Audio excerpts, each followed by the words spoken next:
The air in Willow Grove carried a sharp autumn bite that October afternoon, thick with the musty scent of fallen leaves and the faint sweetness of pumpkin spice candles flickering on porches. This was no ordinary suburb. It was a place that screamed American pride, from the star-spangled banners flapping on every lawn to the glossy brochures boasting community, security, and timeless values.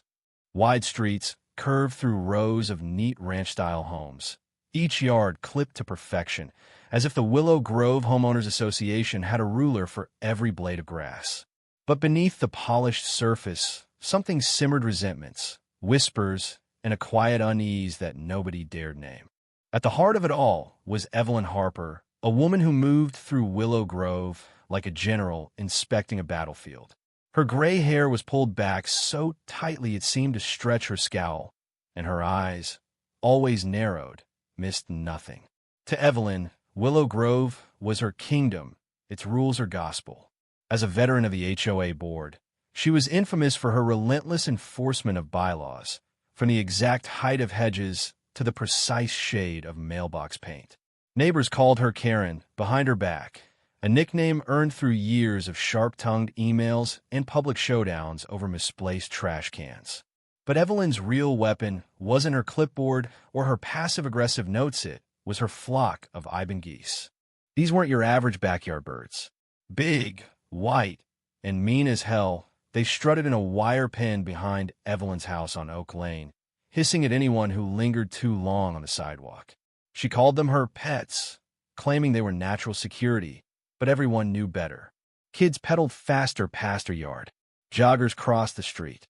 Rumors swirled that Evelyn didn't just tolerate their aggression, she encouraged it, using them to scare off anyone who didn't fit her VY shown of Willow Grove standards. Animal control had been called more than once, but Evelyn always dodged trouble with a smile and a lie about her well-contained flock. Into this tense little world stepped Layla Ahmed, a mail carrier for the USPS. 6 months pregnant, Layla moved with a careful grace, her blue uniform snug around her growing belly. She loved her job, the steady rhythm of her route, the quick chats with friendly residents, the satisfaction of delivering letters that connected people. An American with Pakistani roots, she carried her heritage with pride and her work with quiet professionalism. When she was assigned the Willow Grove route, she learned its quirks fast: which dogs barked loudest, which houses left water bottles out on hot days, and, most importantly, to watch out for the goose lady on Oak Lane. Trouble started the first week. Evelyn flagged Layla down, her voice dripping with fake concern about late mail, though Layla was right on schedule. Then came complaints about footprints on Evelyn's lawn after a drizzle barely VY Cybele marks that Layla hadn't even made. Next, it was Layla's mail truck, parked improperly despite being nowhere near Evelyn's driveway. Each encounter came with a sneer, a jab about learning how things work here, and a cold stare that lingered on Layla's hijab and olive skin.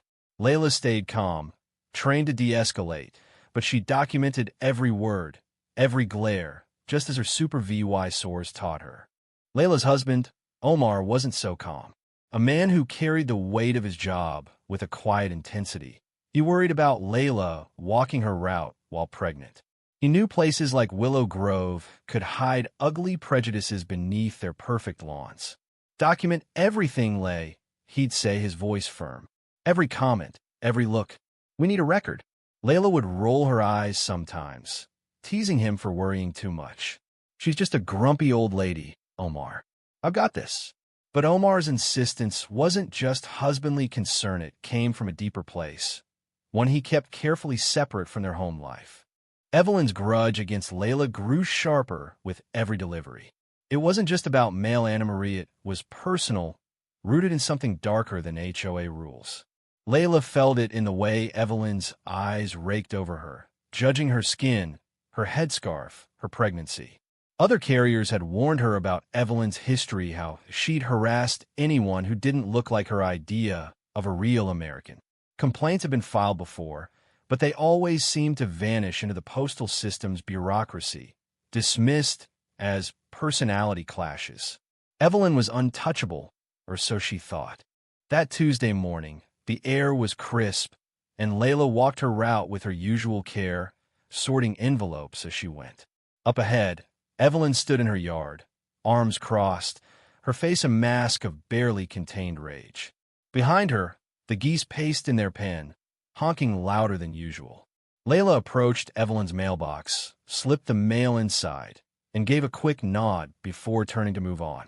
She'd barely taken 2 steps when she heard a loud, deliberate clank.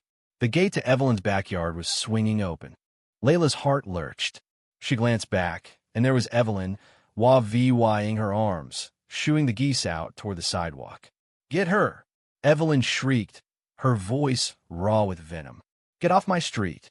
The geese surged forward, a white-feathered wave of muscle and malice, their necks low, wings flapping, charging straight at Layla.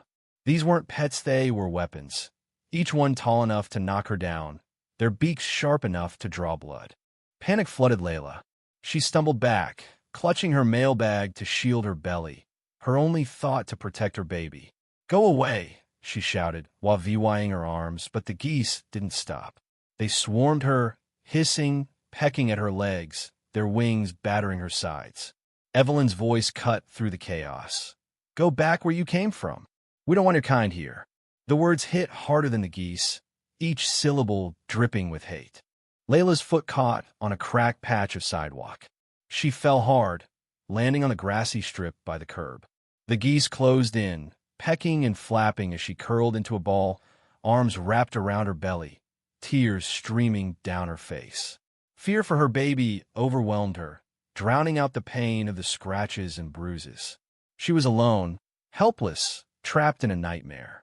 Then, tires squealed.